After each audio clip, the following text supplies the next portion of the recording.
Hello, everyone, and welcome to Police Off the Cuff, Real Crime Stories. I'm your host, retired NYPD Sergeant Bill Cannon, a 27-year veteran of the NYPD.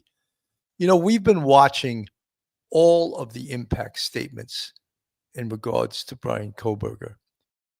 And his courtroom demeanor is anything but, it's not normal. Let me put it that way. There is absolutely, you could see it in his eyes, you can see it in his face. There's something wrong with him, and he doesn't act like a normal human being. And we had some tremendous impact statements from the families, specifically from Olivia Goncalves, who was just absolutely incredible in the presentation she gave. And folks, I just wanted to let you know, I had listed that Scott Rouse was going to be on tonight, and he had to cancel because of a family emergency. And I feel really bad because I know, and I posted it on my site as soon as I found out. So I'm not trying to pretend, but the show must go on. So we definitely have someone subbing for him, and I think you know that person. But we're going to still cover this because we're pros, and we're going to cover this case. And it was really so interesting to watch these impact statements and watch the demeanor of this person. BK, we'll call him. We're not going to use his name anymore. Who's now in prison, who's going to be in prison for the rest of his life. To watch his demeanor, to watch his actions, to watch his eyes, to watch his soullessness. He has no soul. So we're going to talk about that tonight. So folks, hold on to your seats. Hold on to your hats. Hold on to your service dog. Hold on to your cup of coffee. You're about to enter true crime from a police perspective. You're about to enter the off-the-cuff zone. The police off-the-cuff zone.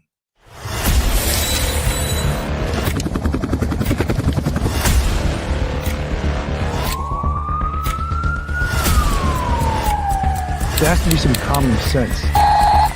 They were the ones who called 911 to get him help, and now they're calling for change.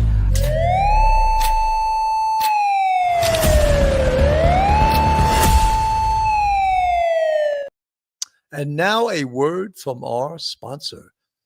BetOnline continues to be your number one source for all your sports betting action. And with baseball in full swing and football season around the corner, BetOnline has more ways to stay in on the action with the latest odds, news, and scores, even live in-game betting. From Major League Baseball, UFC to tennis and NFL futures, BetOnline remains your choice for sports wagering info.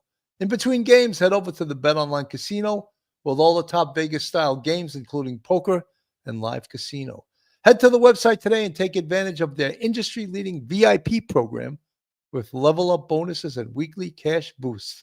BetOnline, the game starts here. We're going to get right into this tonight because I'm really excited to go with this, even with the substitute crew we have, although the first guy I'm going to introduce you is no sub. Joining us tonight is retired NYPD Sergeant, Professor at Albertus Magnus College in Connecticut, attorney. Welcome to the show, Professor Mike Geary. Welcome, Mike. William, good to see you. Thank you for having me on. Mike. And I specifically asked, once Scott Rouse told me he was not going to be able to make it, I said, hey, who can I go to? Let me go straight to Brooklyn. Straight out of Brooklyn, retired NYPD Detective Phil Grimaldi. Welcome, Phil. Thank you, Billy. Thank you for having me. How you doing, Mike? Good to see you, Bill. Good to see you. You know, the star of all of these presentations, of course, is Olivia Goncalves. She just ripped BK to shreds with her presentation. And she said, I'm sure she had written this out and she had rehearsed it because she was that good. She was just on ABC News today, and she said that, I'm going to play the clip, she was prepared to get arrested. That's how aggressive she wanted to be in her presentation against BK. So I want to play this right now. Fueled by seeing the rage on his face. This morning, Kaylee Goncalves' sister, Olivia, reflecting on her fiery and relentless victim impact statement. I was prepared to be arrested that day. Really? Really. No, I'm not joking. I think that every single one of us were. Speaking directly to the convicted murderer, Olivia says she went off memory because she didn't want to break eye contact. Man, was he mad. That was obviously a big point of why I did what I did, to make him feel small, because he is. The truth is, you're as dumb as they come. Stupid, clumsy, slow, sloppy, weak, dirty. It actually makes me really emotional. I got up there knowing that my speech wasn't to Kaylee and Maddie, it was for them. You want the truth? Here's the one you'll hate the most. If you hadn't attacked them in their sleep, in the middle of the night, like a pedophile, Kaylee would have kicked your ass. It frames the statement that what's really important in my statement are the victims, not the defendant. And I think that also makes a big statement. Diminishing him is really super important to victims. She says she sought out specific details to include in her speech. I mean, I stalked the stalker. I found everything that I could from him online from the beginning of time to now. It fueled me to know that I got you pegged. I had one shot at it and I was going to make the most of it. She certainly did. Olivia says, though, that she and many others in her family have been receiving hateful messages on their phones and social media from people who support the killer. But Olivia tells me they are undeterred and they will continue to make Kaylee and Maddie proud. That is so unbelievable to me, but I understand it because we covered this case since the very beginning.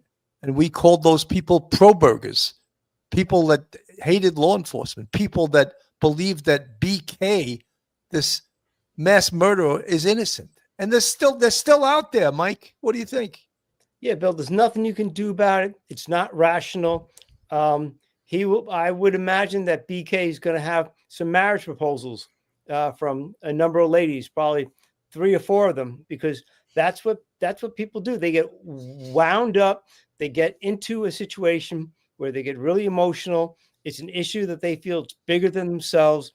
They want to be a part of it. So they take his side. And here they are taking a convicted murderer's side against the victim's sister. And that is a really scary thought, but that's how messed up, a certain percentage of the human population is. And it's really sad and really dangerous when they go and maybe they threaten or try to carry out a threat against someone like one of the members of the Goncalves family. 100%. Phil, how do you find this? You're a former NYPD detective. It's disturbing that, first of all, his demeanor in the courtroom, the shocking psychology behind Kohberger's courtroom actions. To me, it's shocking when someone can be ripping you to shreds about the murder of 4 people that you previously pled guilty to, and you sit there like a robot with your eyes staring straight ahead. It seemingly you could see him seething when Olivia Goncalves was ripping him to shreds. But he did a good job in his view of maintaining his, if you're going to call it composure, I call it acting like a robot. Yeah, Billy, there was just very few movements in the courtroom that day when all of those impact statements were being read. But I think the only movement you got, or any kind of a body movement or any kind of a gesture, was when Olivia did that impact statement. Now, real quick, I just wanted to give a little background on body language. Body language encompasses nonverbal clues like facial expressions, posture, and gestures, conveying a speaker's emotions and intentions. Now, that's just the basic part of it. But one thing that I noticed that Bryan Kohberger did throughout all of those impact statements was eye contact. Maintaining eye contact shows attentiveness and interest, while avoiding eye contact can signal discomfort or disinterest. He was not in discomfort. He was not disinterested. He maintained eye contact, and I think that showed his attentiveness. Now, we know from having Dr. Joni on, Dr. Debbie on, that this man is a psychopath. He has all the characteristics and all the traits of a psychopath. Now, I pulled up some of them, but there's just two that I want to touch on. Lack of empathy and remorse. It's clear that this man has shown a lack of empathy, a lack of remorse. And as I said the other night on the show with Dr. Debbie, it almost seems like he's not upset about what he did. He doesn't think it was wrong. In his mind, what he did was acceptable. And then there's impulsivity and recklessness. I think that the way that this crime went down shows a somewhat of an impulsive behavior. Although he did the recons and everything, we know he planned for it. But the recklessness, he made so many mistakes. And this is a person that was a PhD student that was studying criminology, studying serial killers, and he made a host of mistakes. 100%. I want to play a little clip. This was Dr. Joni, and we had her on last week, and we spoke about the psychopathology, the psychosexual pathology of this killer. When I did my little bit of research on psychosexual behavior, sexual sadism came up, and it says attainment of sexual arousal by inflicting pain upon the sexual object. I think that falls in to this 100%. Would you agree with that, Doc? Do you think there was a sexual sadism component to this whole thing? I think this is such a tricky one for this reason. Typically, when we think about sadism or sexual sadism, we think about torture, we think about bondage, we think about very, very almost extreme kind of behaviors. Okay. Cruel. There's no question about that. This is cruel. It's premeditated. It's cold-blooded. There's all those kind of things. So I think it depends on how are we defining sadism. If we're defining it from a psychological standpoint, I think it may not fit neatly in that. It might jump in here at any point in time. And I think this is where I think that Kohberger is, in some respects, I really do believe this, I think almost a hybrid in terms of, on the one hand, there's all these rumors, I guess. And I think they're probably good rumors. I mean, pretty well-founded rumors about this Papa Rogers account. I'm sure all of you are familiar with this, right? The Papa Rogers that, and there's no doubt there's been documentation that he studied Elliot Rodger, who was this kind of incel. He's been called the king of incels, right? And this is somebody who's, this group of young men oftentimes who feel left out and angry and bitter that they can't get women, and there's a whole subculture around that. So there's that part of it, and then there's the serial killer part of it, the psychosexual part of it. And I think we can make. I think that he is a hybrid to some extent. I think he's angry. I do think he feels resentful that women don't like him for whatever reason, not taking any responsibility for how he interacts with them. And then there is this kind of sexual, overtones to that, these potential serial killer. But I think the psychosexual component is more indirect than we oftentimes see. And I think that, to me, the issue with him is would he do it again? Yes. And I think, did he plan to do it again? Perhaps. But I do think for him, it's more than one motive. It is revenge, it's punishment, and it's also the sexual domination kind of part of it. And what I can see is him being somebody who, initially is thinking more along the lines in terms of his murder, at least, to get this revenge. But I can certainly see that it might have been extremely sexually stimulating for him. And this is where I can see him continuing along the same path. So that was Dr. Joni, who we had on last week. She was fantastic. She's always fantastic when she comes on our show. But the reason I'm showing that is because there's still people saying, including the prosecutor, Bill Thompson, that they don't know the motive. And we know the motive. We just put it out there, and we weren't the only ones that did this. There was another podcast with Dr. Gary Bucato, who is a brilliant PhD, and he said the same thing, all right? We also had on FBI profiler, expert, he writes for Criminal Minds, he's an attorney, Jim Clementi. So, same thing. We didn't just put this out there without a lot of thought and a lot of research. So when they keep saying, when people keep asking, we don't know no, you do know the motive. And we just told it to you. Mike. Yeah, Bill. It's when you look at his issues with incel, his issues with ladies from the time that he got there and started teaching, like the third week of August, within 2 weeks, They're complaining. He had numerous meetings with his faculty mentor. And who does he kill? He kills girls, young, attractive girls. They are of a class of people that he feels totally rejected by and totally alienated by. And that the one group that he wishes to impress, that he wishes to be attracted to, and that he is somebody that they are attracted to. So that's when you look at that, who does he kill? He kills them. And so there, Ethan Chapin was there. He wasn't an intended target, but he was killed. But he was intending to kill probably Madison Mogan because that's the bedroom he went into first. But they're of the class. They're the symbolic.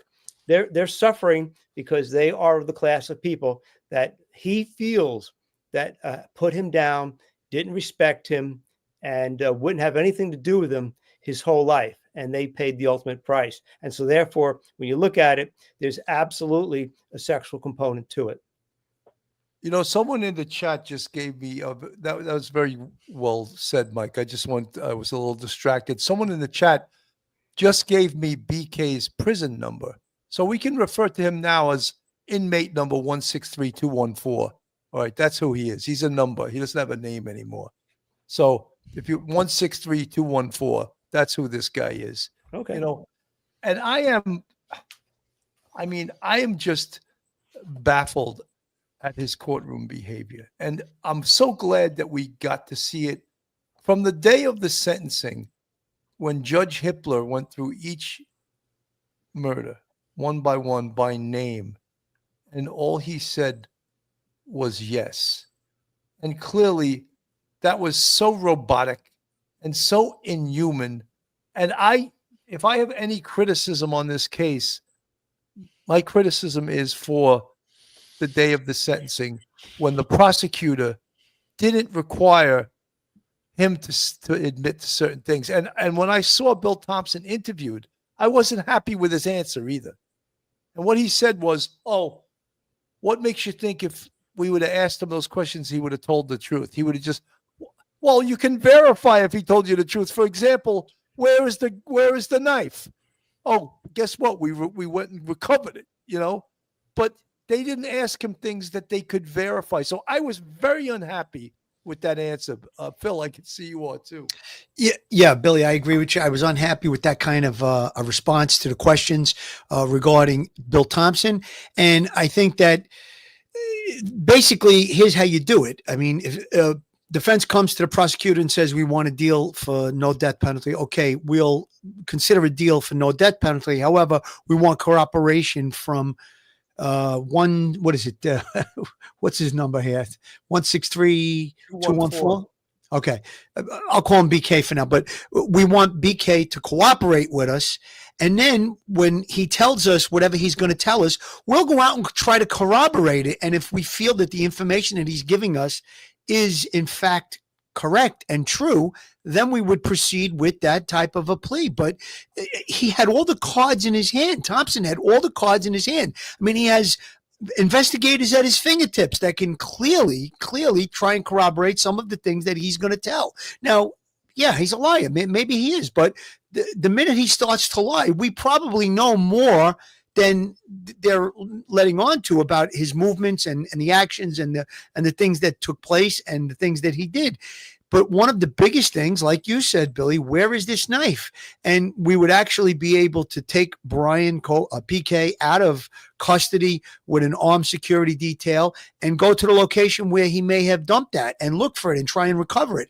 And if we in fact do recover it, now we know he's given us information that is in fact correct and true, and we can proceed with that type of a plea. And I think it would have been much easier for the families to accept. There were two families that didn't accept this plea with no death penalty.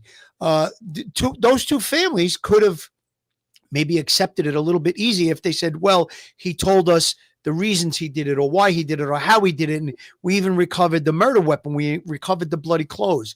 Now, with all of those things said, Bill, I just have to 100% agree with you that he had all the cards in his hand and he didn't play them. He folded, and he shouldn't have folded. He should have tried to get some type of a cooperation agreement with BK regarding all of the stuff that we just talked about. So yeah, I have to agree with you. That's the criticism that I see here.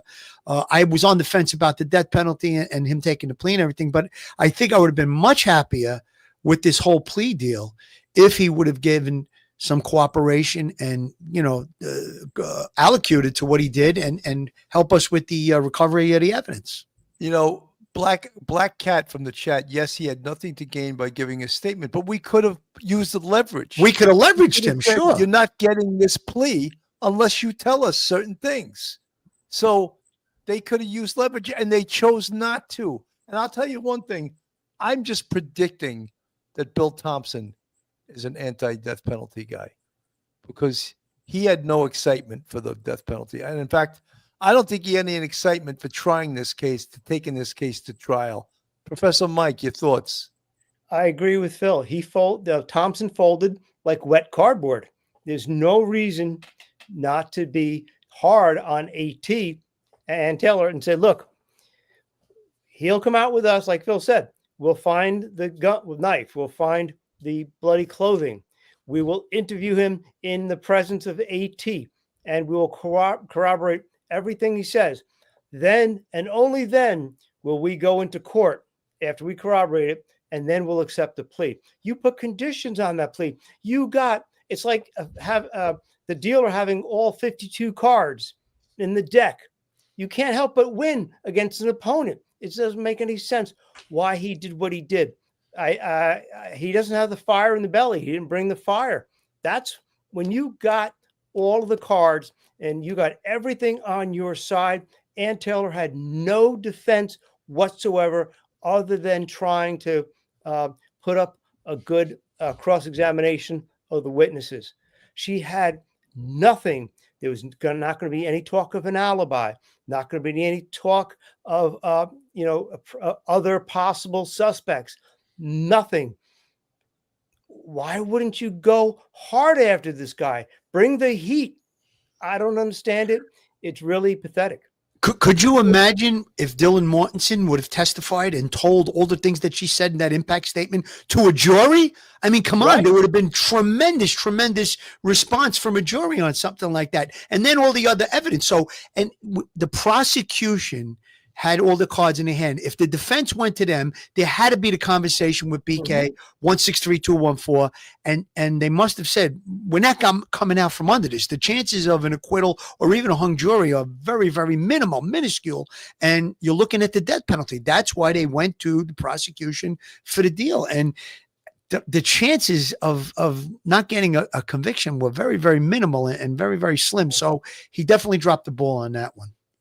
Even when I saw the interviews of Bill Thompson, the lieutenant from Moscow, and the captain who was in uniform, they seemed like they were being political.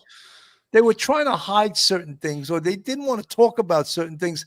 And I was like, did someone give them a script to repeat or tell them not to talk? Because I think in a lot of ways, and I'm just reading the tea leaves here, that the University of Idaho was controlling a lot of this investigation with their power, with their money, because they didn't like the fact that this was going on for this long. And in fact, we spoke about this numerous times. They were instrumental in knocking that house down because it was affecting their bottom line, student enrollment. Mike. Bill, you got to think about it. You're right. They get funded per capita, per student coming into the state, and in the state, out of the state, and people paying partial tuition. If this case goes to trial in August and it goes into November, that's prime recruiting season for rising high school seniors and present high school seniors that are going to be going on to college. All people are going to talk about when they go onto that campus is, where was 1122 Kings Road? Where was it? People want to drive by it. It's going to be an oddity. It's going to be distracting. So I could see the the chancellor or whomever the title is, pulling a few strings behind the scenes saying, let's get this case over with. We can't lose, a couple hundred students who are too spooked out to come to this school this year. I could see that happening. Absolutely. I want to play this again. This is more of in depth of Olivia Goncalves, because we'll get to see more of what is 163214's facial expressions. I'd like to start by thanking the court for allowing me the time and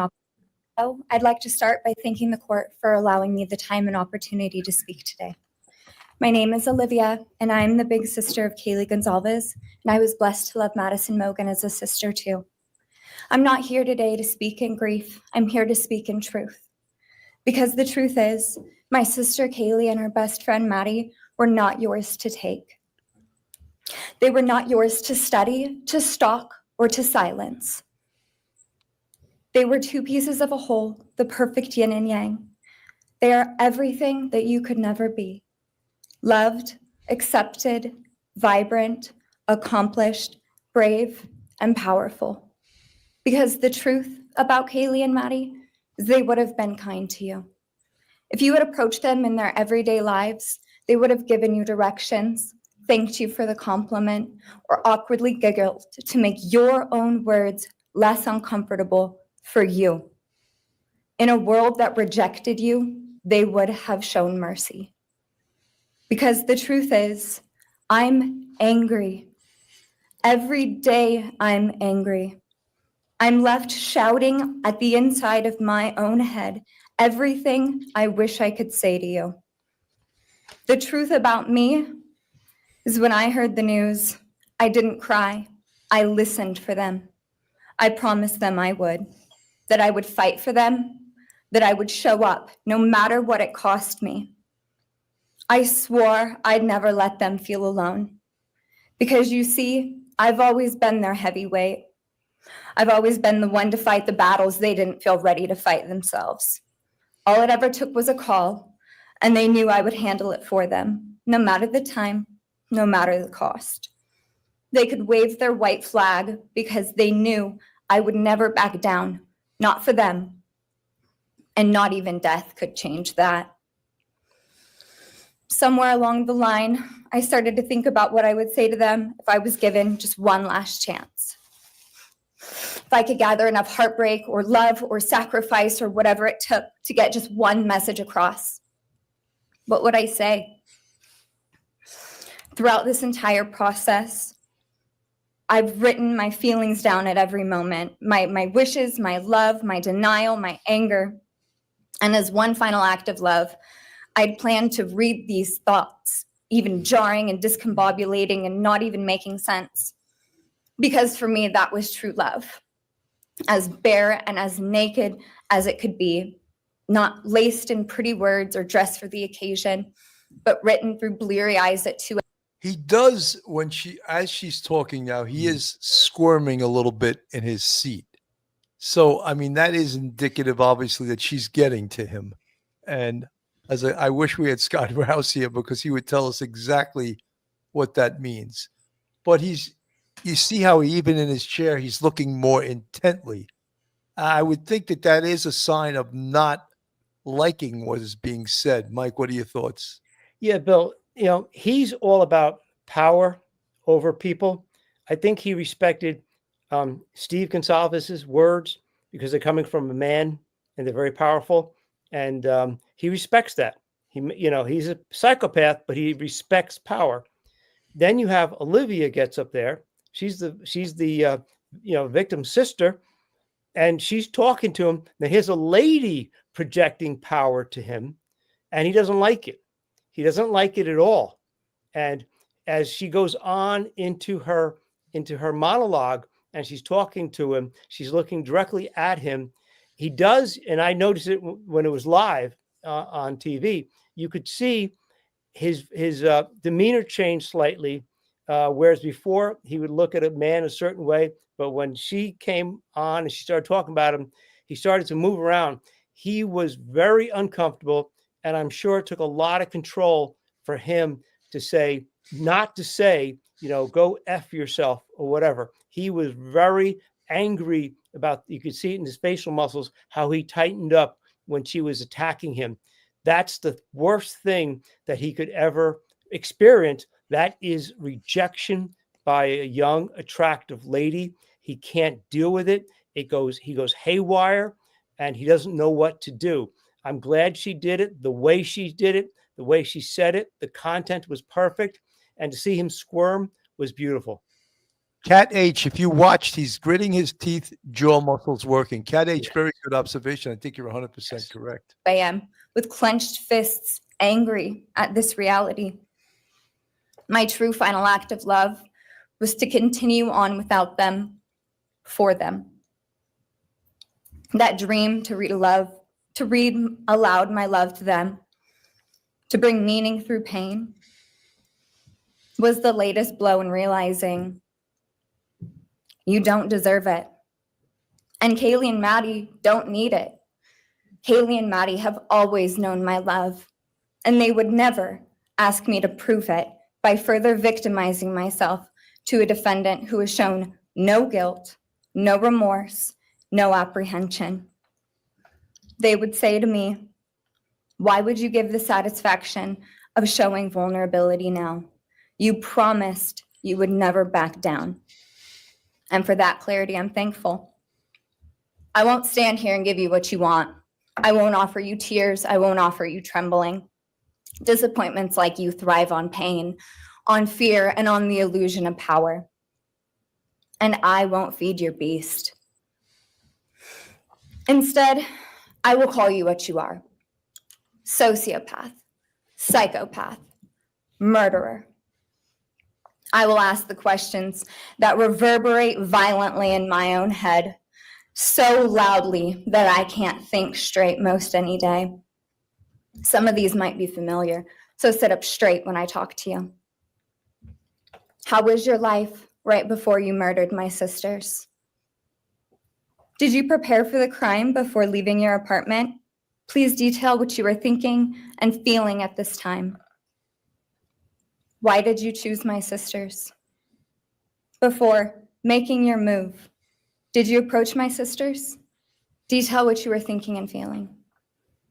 Before leaving their home, is there anything else you did? How does it feel to know the only thing you failed more miserably at than being a murderer is trying to be a rapper? Did you recently start shaving or manually pulling out your eyebrows? Why November 13th? It's almost like you could see the anger in his face, but he's trying so hard not to show it that he's having a hard time. I mean, especially the whole thing with his eyebrows, the bushy eyebrows that Dylan Mortensen reported that she saw on inmate 163214, and he's doing, I guess, what he considers, and maybe his attorneys consider, a good job not reacting, yet he is reacting when you watch him. Phil. Yeah, Billy, think about when he was in his teaching assistant job. He had a problem with a female student. Now, here we have Olivia Goncalves is telling him, sit up straight when I speak to you, when I address you. She's now dressing him down. His psyche's got to be going crazy. The person said in the last chat that you put, the last comment that you put up, he was gritting his teeth, his jaw muscles are going. 100% I could see that. He didn't like that. He didn't like to be dressed down by a female. I think Mike was very correct in that statement that he made just previously. So I think that was obviously getting to him. She played a little mind game with him there too when she proposed the questions that he had sent out to criminals and murderers in his research paper. He had sent out a questionnaire with those specific questions. So when she said, this is going to sound a little familiar, sit up straight, I am sure that had to get to him. But he did not have an outburst. He did keep himself composed, but he did remain contacted and engaged. So I think that's all the classic signs of what we know as a psychopath. Absolutely. Kelly Alexander, I put your statement up there because just as Phil was addressing it, did you all realize when she says, describe your feelings in detail, that actually a questionnaire question he created back in college? Yes, And Phil just addressed that. So, Kelly, thank you for your statement there. Folks, it's Police Off the Cuff, real crime stories. If you like real crime, true crime, from a police perspective, you're in the right place. And if you're not subscribed, hit that subscribe button, hit the like button, share us with your friends, and make comments. That really helps our algorithm. And also, if you want to contribute to us financially, we have a Patreon with 4 different levels. We have a YouTube channel membership with 5 different levels, and we appreciate all of our fans, our subs, and our friends that tirelessly follow and support this channel. So let me go back to her. She's not done. She's not done. So let me Love go it. back. Did you truly think your Amazon purchase was untraceable because you used a gift card? How do you find it enjoyable to stargaze with such a severe case of visual snow? Where is the murder weapon? The clothes you wore that night? What did you bring into the house with you? What was the second weapon you used on Kaylee? What were Kaylee's last words? Please describe in detail the level of anxiety you must have felt when you heard the Bearcat pull up to your family home on December 30th, 2022. Which do you regret more? Returning to the crime scene 5 hours later, or never, ever going back to Moscow, not even once, after stalking them there for months? If you were really smart, do you think you'd be here right now? What's it like needing this much attention just to feel real? You're terrified of being ordinary, aren't you? Do you feel anything at all? Or are you exactly what you always feared? Nothing. If you're so powerful, then why are you still hiding, defendant? You see, I'm here today as me. But who are you? Let's try to take off your mask and see. You didn't create devastation. You revealed it in yourself. And that darkness you carry, that emptiness, you'll sit with it long after this is over. That is your sentence. And it was written on the wall long before you ever pled guilty. You didn't win. You just exposed yourself as the coward you are. You're a delusional, pathetic, hypochondriac loser who thought you were so much smarter than everybody else. Constantly scolding, turning your nose up to grammar mistakes, nitpicking and criticizing others. You wanted so badly to be different, to be special, to be better, to be deep, to be mysterious. You found yourself thinking you were better than everyone else, and you thought you could figure out the human psyche and see through it, all while tweaked out on heroin. Lurking in the shadows made you feel powerful because no one ever paid you any attention in the light.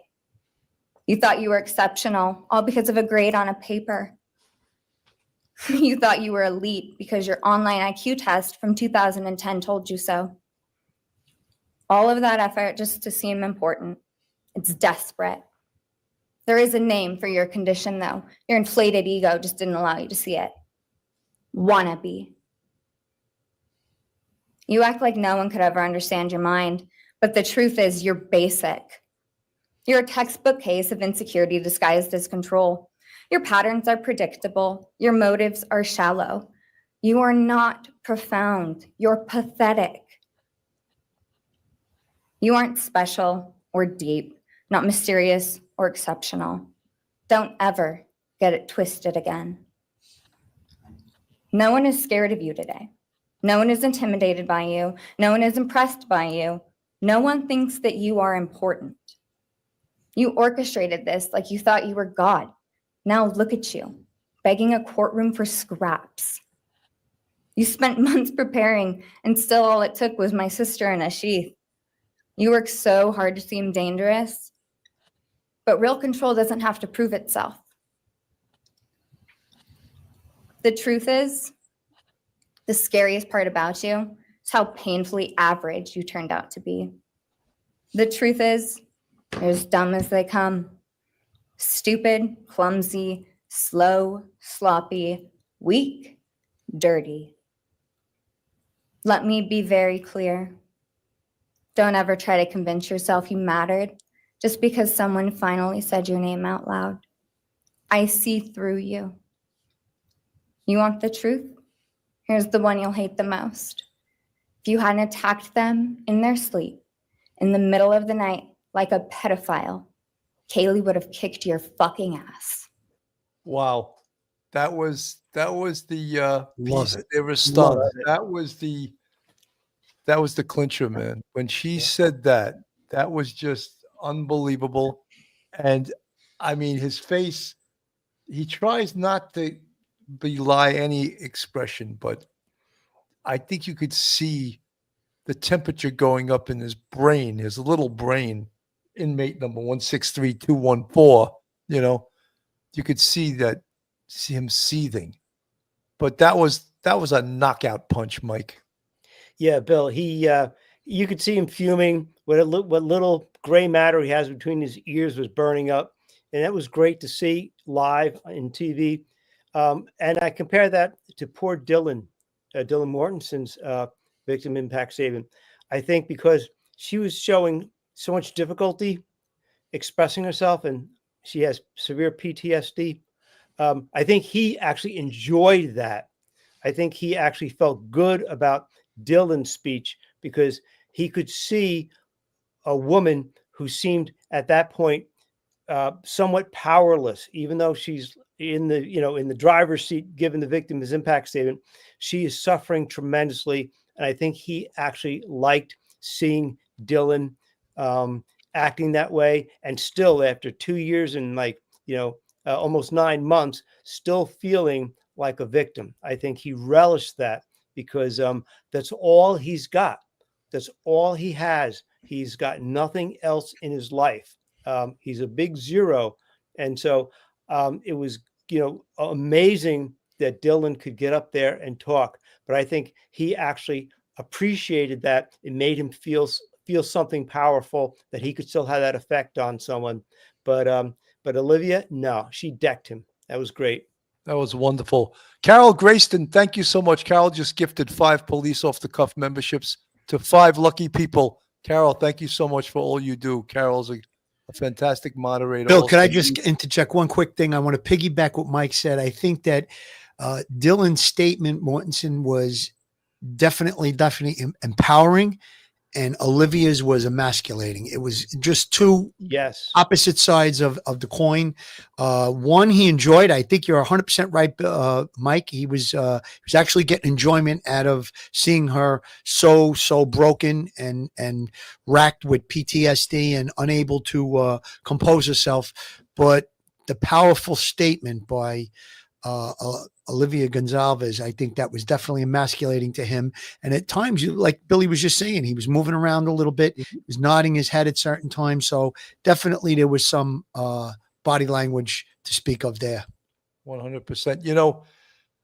When this case was going on, so many people from the true crime community questioned, how could he have killed these 4 kids in such a short period of time? And when you see the injuries, and I'm going to play a little bit of Bryan Kohberger from News Nation reporting on Brian Enton.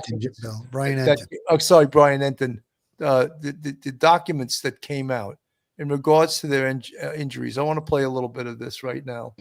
This is from his autopsy report. Fatal stab wound under left clavicle, severed his subclavin vein and subclavin artery, jugular vein severed. Only had sharp force injuries, wounds caused by sharp object like knife, xanthocronodal, 1 laceration on her right lung, 2 lacerations in her heart. She had 50 plus stab wounds. 50 stab wounds on xanthocronodal. Do you think that was the person that was targeted? Do you think she was the one with 50 stab wounds? She was specifically targeted by this inmate number 163214, Phil? Well, they said most of those wounds were defensive. I believe she was awake. She had gotten the DoorDash delivery, so she probably put up most of a fight and a struggle. And I think that may be just what inmate number 163214 was looking for. And he just kept on fighting and attacking. I know it sounds insane and crazy, but this is what he was after. He wanted to inflict as much pain and as much hurt to kill his victims, and I think the autopsy results will show that. I mean, you had very severe wounds to the heart, to the lungs, to the chest. You're talking about a jugular vein, which is in your neck, severed on Ethan Chapin. So there's a lot of serious injuries, and we talked about the adrenaline flow that would pump up in the first couple of minutes of these attacks, and then there would be the crash where he would be completely exhausted, maybe even just about able to walk out of there. And that's probably what may have prevented Dylan Mortensen from being attacked by inmate number 163214. Absolutely. Mostly defensive. So we knew that Kaylee fought back, but now 50 plus stab wounds, mostly defensive with Xana. Only had sharp force injuries. Madison Mogan, left lung laceration, liver laceration, only had sharp force injuries. And then Kaylee Goncalves, there was a left lung laceration, a liver laceration. Think about what was going on here. 2 subdural bleeds, stab behind her clavicle, cut her subclavicle vein and artery, sharp force injuries, asphyxial injuries. So, suffocated, blunt force injuries. This is kind of where the question about the second weapon has come in. And then 20 plus stab wounds on Kaylee Goncalves. Unbelievable. Yeah, well, Bryan, that might.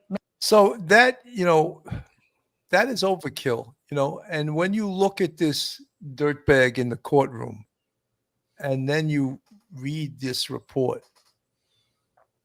you look at him and you say, this is the same guy that did this. This is the same guy that inflicted these horrific stab wounds. And we mentioned on our show with the psychosexual motive behind this that using a knife is a very up close and personal weapon and says something about the killer also. And this is what we didn't see a lot of coming out of the investigation from the Moscow police or District Attorney Bill Thompson. They never talked about this, as if this doesn't exist in homicide investigation, as if this doesn't exist in FBI BAU. You heard Jim Clemente talk about the BAU. That's the Behavioral Analysis Unit from the FBI. You don't think they did a profile on inmate number 163214 before he was caught? Of course they did. So why wasn't this put out there that the motive was surely a psychosexual motive? And Bill Thompson seemed to go to great lengths to say there was no sexual attack. No one said there was. We're saying that the motive had something to do with a psychosexual motive, which was verified by 2 PhDs and an FBI profiler. Mike.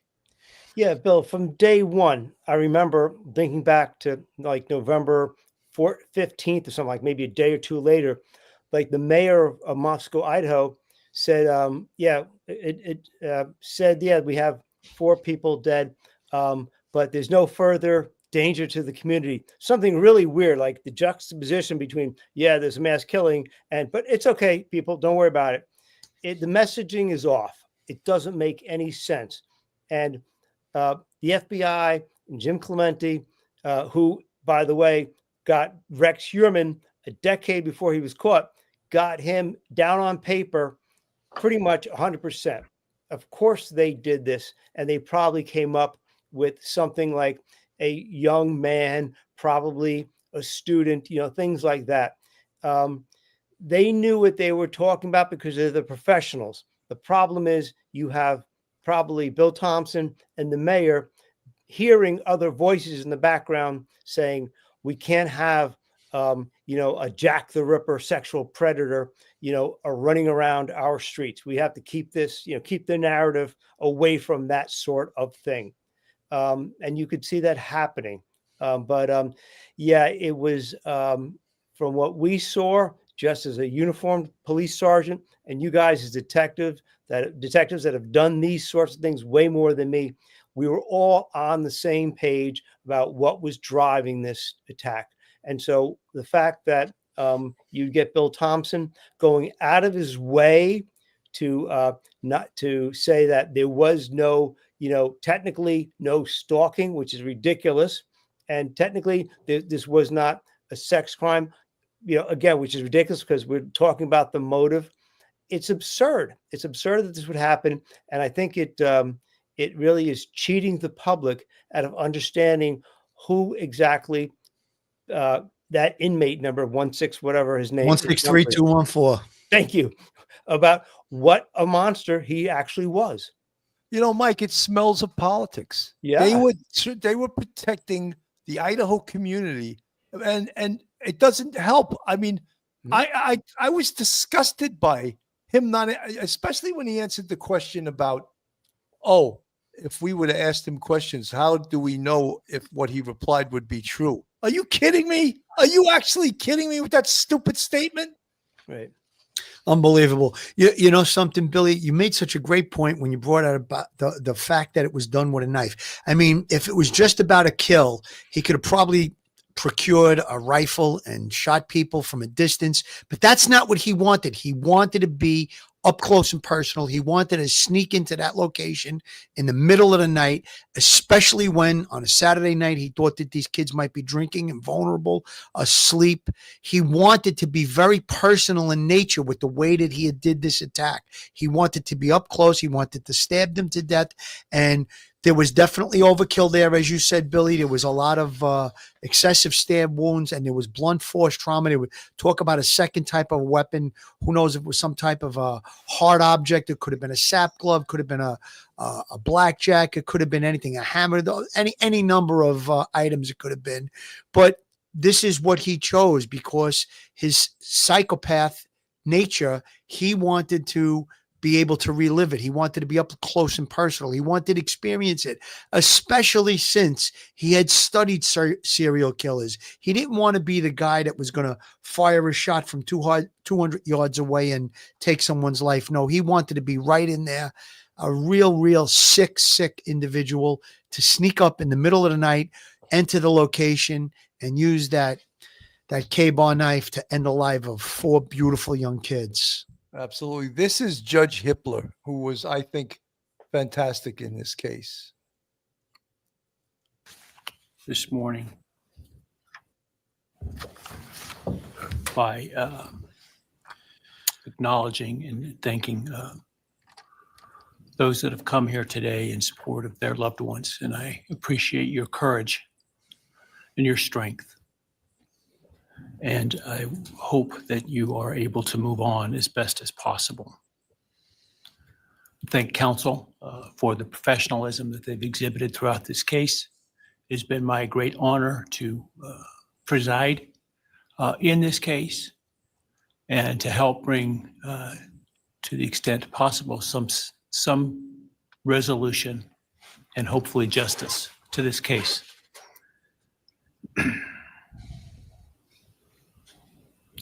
During the quiet morning hours of November 13, 2022, a faceless coward breached the tranquility of 6 beautiful young people. And since when he said that, I want you to watch Kohberger's face. I'm going to go back a little bit. When he said a faceless coward, watch Kohberger's face. At morning hours of November 13, 2022, a faceless coward breached the tranquility of 6 beautiful young people and senselessly slaughtered them, 4 of them. Who committed this unspeakable evil was unknown for several weeks, but due to the killer's incompetence and outstanding police work by numerous local, state, and federal law enforcement agencies, The person that slithered through that sliding glass door at 1122 King Road now stands before the world and this court unmasked. This unfathomable and senseless act of evil has caused immeasurable pain and loss.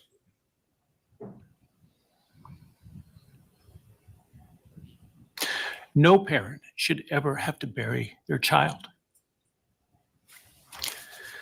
This is the greatest tragedy that can be inflicted upon a person. Parents who took their children to college in a truck filled with moving boxes had to bring them home in hearses lined with coffins. The loss this killer inflicted was not just the death of these people's children, siblings, grandchildren, as we've heard today. It has ripped a hole in their soul, destroying a special part of their very essence. Any person who is a parent defines themselves foremost as such.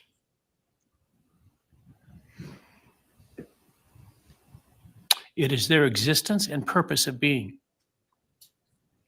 And it has been stolen from these parents.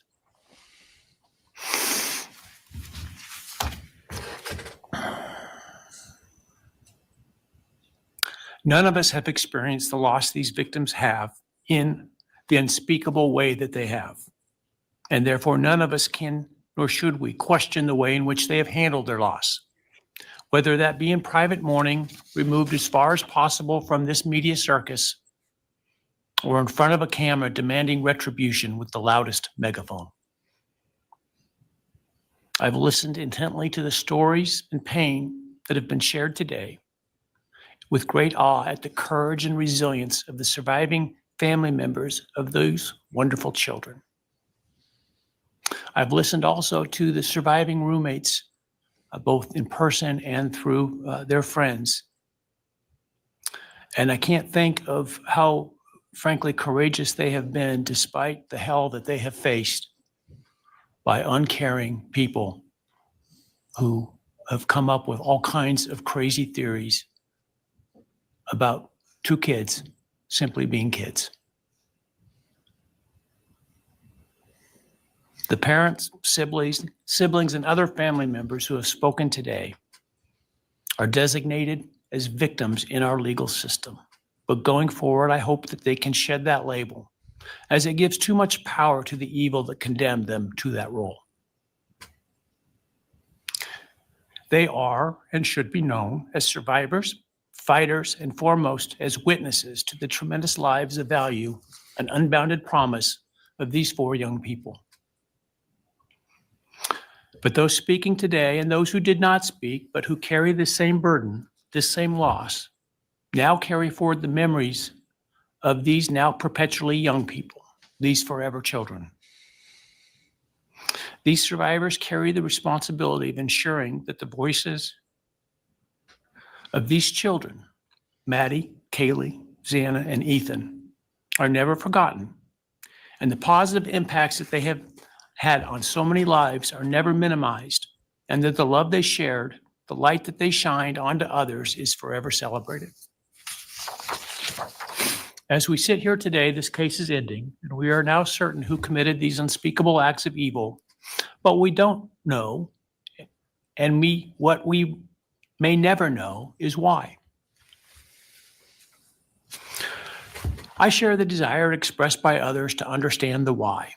But upon reflection, it seems to me, and this is just my own opinion, that by continuing to focus on why, we continue to give Mr. Kohberger relevance. We give him agency and we give him power. The need to know what is inherently not understandable makes us dependent upon the defendant to provide us with a reason, and that gives him the spotlight, the attention, and the power he appears to crave. Yet even if I could force him to speak, which legally I cannot, how could anyone ever be assured that what he speaks is the truth? Do we really believe, after all of this, he's capable of speaking the truth or of giving up something of himself to help the very people whose lives he destroyed? Rather, I suspect the so-called reason would be dished out in enticing, self-serving, and aggrandizing untruthful bits, leaving people wanting more information, more insight, and thus enhancing even further the power he seeks to hold. Even if we could get truthful insight, it would not in any way quench one's thirst for actually understanding why in the first instance. Because there is no reason for these crimes that could approach anything resembling rationality. No conceivable reason could make any sense. And in the end, the more we struggle to seek explanation for the unexplainable, the more we try to extract a reason, the more power and control we give to him.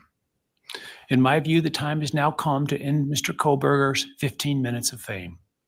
It's time that he be consigned to the ignominy and isolation of perpetual incarceration. I know there has been concern about him collaborating on books or movies or other media projects, and I truly hope that someone does not stoop to affording him this spotlight that he desires in the name of clicks, royalties, or profits. While criminal behavioralists should study him away from the spotlight in an attempt to prevent other would-be killers from acting on their worst impulses, there should be no need for that to spill over into the public eye. The great Idaho jurist Edward Lodge was known for trying to find something positive about every person he ever sentenced. And with over a half a century as a trial judge, that was a lot of people. This was often challenging, and I recall in one case he said that the best he could come up with was the defendant had good penmanship. Truth be told, I'm unable to come up with anything redeeming about Mr. Kohberger because his grotesque acts of evil have buried and hidden anything that might have been good or intrinsically human about him. His actions have made him the worst of the worst. Even in pleading guilty, he is giving nothing hinting of remorse or redemption, nothing suggesting even a recognition or understanding, let alone regret for the pain that he has caused. And therefore, I will not attempt to speak about him further, other than to simply sentence him so that he is forever removed from civilized society. And accordingly, based upon his conduct and based upon the record before this court, recognizing the standards that govern this court's sentencing decisions as set forth in State v. Toohill, I hereby sentence Mr. Kohberger as follows. On count 1, burglary, 10 years fixed, 0 years indeterminate. I also impose a fine of $50,000. Count 2, first-degree murder of Madison Mogan. I sentence the defendant to a fixed term of life imprisonment without the possibility of parole, a fine of $50,000, and a civil penalty of $5,000 payable to the family of the victim. On count 3, for first-degree murder of Kaylee Goncalves, I sentence the defendant to a fixed term of life imprisonment without the possibility of parole, a fine of $50,000, and a civil penalty of $5,000 payable to the victim of the family, or to the family of the victim, pardon me. On count 4, for the first-degree murder of Xana Kernodle, I sentence the defendant to a fixed term of life imprisonment without the possibility of parole, a fine of $50,000, and a civil penalty of $5,000 payable to the family of the victim. On count 5, for the first-degree murder of Ethan Chapin, I sentence the defendant to a fixed term of life imprisonment without the possibility of parole, a fine of $50,000, and a civil penalty of $5,000 payable to the family of the victim. The sentences on counts 1, 2, 3, 4, and 5 shall run consecutively to one another. Restitution will be left open for 60 days. Defendant will be required to submit a DNA sample and a right thumbprint impression to the Department of Corrections and comply with the DNA Database Act. I remand the defendant to the custody of the Idaho State Board of Corrections for to be imprisoned in an appropriate facility and execution of the sentence where he will remain until he dies. Though you have waived your right to appeal, you do have a right to file a notice of appeal, and any such appeal must be filed within 42 days of the date of the written judgment. which will be entered shortly hereafter. Brilliant presentation by Judge Hippler. I mean, Emotional too, Billy. I'm sure you saw that he was yeah, no, holding back he got tears. very emotional. And the thing is, I thought through this, he was a fantastic judge, and his rulings resulted, and they were all correct and done by case law, but his rulings resulted in a plea of guilty. Whereas if there was a wishy-washy judge, there's no doubt he would have taken this to trial and they would have had certain evidence thrown out. This judge was having none of it. He wasn't having any of the continuance. When the attorney Ann Taylor wanted a continuance, this case is 2.5 years old, no continuance, and then early on when they were trying to get the DNA evidence thrown out, Ann Taylor had the lamest reason to throw it out because his privacy was violated. I was like, what? Like, you could speak more upon that than I can. Yeah, Bill, Judge Hippler was great because of Judge Hippler and his rulings. Ann Taylor's machinations, her desperate, motions to try to get great evidence against her client thrown out, all came to naught.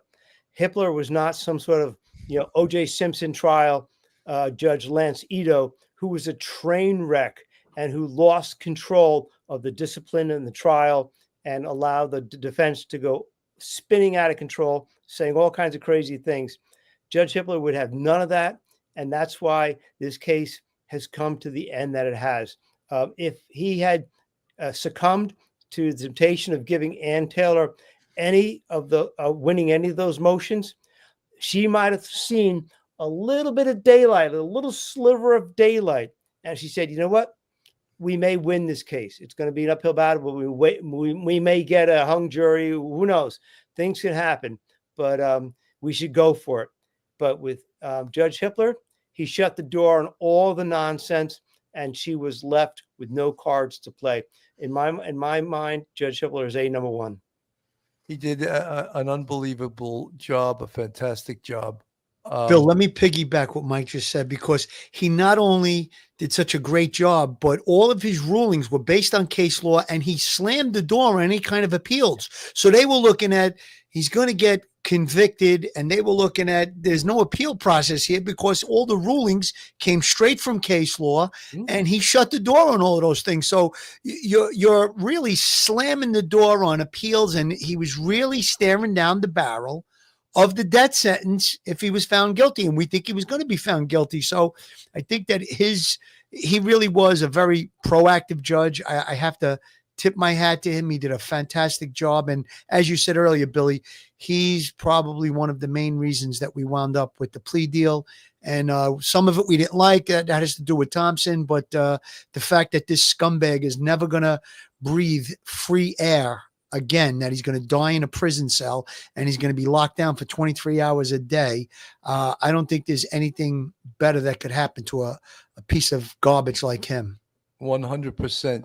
And folks, a lot of you guys in the chat seem to be concerned about him paying his fines. He'll never do that. Obviously, he's paid $50,000. He's never going to do that because he has no money. His family has no money, and the family couldn't be forced to pay his fines. But there's no chance on earth that he's going to pay back. That's sort of just a double kick in the ass to him. The only way would be if there was like some bank account with $200,000 in it in his name, but I'm sure that doesn't exist. No. And the other thing I wanted to just approach, there's going to be some dirtbags that are going to try to approach him first to write the first book on this. Mm-hmm. There's already been the Howard Blooms. I know some of you people love Howard Bloom. I didn't.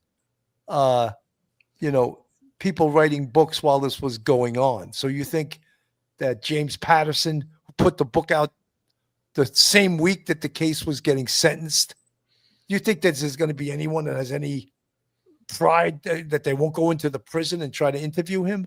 There's probably already a line, So Judge Hippler did mention that, but no one's going to do that anonymously. Someone's going to do it because they want to make money, Hey, Bill, I just thought of something. I picked up on one of the comments in the chat. If those fines are in place and his family tries to put money in his commissary or jail, they'll Attach, take that they'll money. attach it. Yeah, they'll confiscate it. So I think that's going to make his prison stay even a little bit more uncomfortable. So his family won't even be able to. I mean, unless they come up with large amounts of money to put in his prison commissary, he's not going to have much of money to spend or things to acquire while he is in jail. So that's a good point to be brought out. Mike, the Those other fines thing are is good for that. New York State has the Son of Sam law. Right. Whereas anyone convicted of a crime is not allowed to profit off their crime. I don't know if Idaho has laws like that. Every state should have that because no one should financially benefit from a crime that they committed, especially 4 horrific murders like this, Mike. Yeah, Bill, I think you're right. I'm not sure if Idaho has a law similar to that. I think Thompson said they do, but I'm not so sure about that. But as Phil pointed out, now that the fines have already been established, they've already been assessed, any kind of money he could get from an interview, whether it's $1,000, it can't go anywhere but into the state's pocket. Or it's going to go, and they could sue him civilly and get a judgment too. But if he's ever given a check, he's going to sign it and give it to, the state of Idaho or give it to one of the family members, because he's not going to be able to keep any money because the fines, as Phil said, they're already in existence. So therefore, he's cooked. Pauline Buckles mentions that Fred Goldman got the profit from If I Did It by the killer, O.J. Simpson. That's right. So, Because of the judgments. That's correct. There were judgments. That's so right. yes, if that happens in this case, the state can take the money and give it to the victims. That's right. That's what happened in the Son of Sam case. Bill, on the Goldman thing, I think he had a civil trial and there was a civil judgment against O.J. Simpson, and that's how he wound up getting the money. But with these penalties, it sounds like there's about $225,000 in fines and penalties. So any money that goes into his commissary, or any money that he would gain from giving an interview would definitely be attached by those civil penalties and the fines that were levied by the judge. Absolutely. Folks, again, we were supposed to have Scott Rouse on tonight. He had a family problem, so he's going to reschedule with us. People are mentioning the shooting in New York City.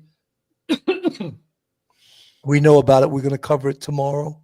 It sounds like a horrific incident. I don't know all of the details right now.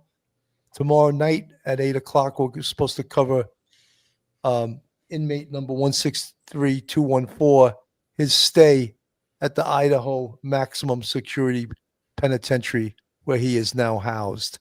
So we will look into all of those things tomorrow. I want to thank everyone for tuning in. There was a lot going on when I had put this case up about 2 days ago, because I was very excited about having Scott Rouse, and he had to cancel early this morning. He had called me, and so I understand, and I hope everything works out with Scott and his family. Guys, your final thoughts? Phil, I'll go to you first. My final thoughts are: God bless the victims in this case, Ethan Chapin, Madison Mogan, Kaylee Goncalves, and Xana Knodels and their families. And I think we saw what beautiful families they have with those impact statements. As we've said before, there's no closure for family members when someone is taken in this matter. There's just justice. We believe justice has been served. I do have the officer's name. I'm not going to read it because I can't confirm that the officer, NYPD officer, that was killed earlier tonight.